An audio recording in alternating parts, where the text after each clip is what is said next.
अस्सलामु अलैकुम। तुमने बनाया मेरे लिए सूप। हर बार मुनज्मा को शॉक्ड में डालता था।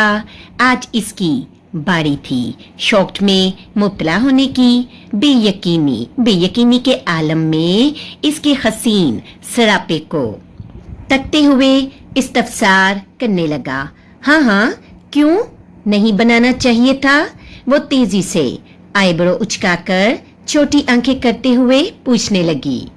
इसे लगा था वो बगैर पिए ही रिजेक्ट कर रहा है, जैसा कि दिल को डर लहक हुआ था। ये तो मोहब्बत थी जो इसके होश में आने की खबर सुनते ही वो किचन में घुस गई ताकि इसके लिए कुछ ऐसा बनाकर लेकर जाए जो इसके कमजोर जिस्म को रिकवरी करने में मदद करे।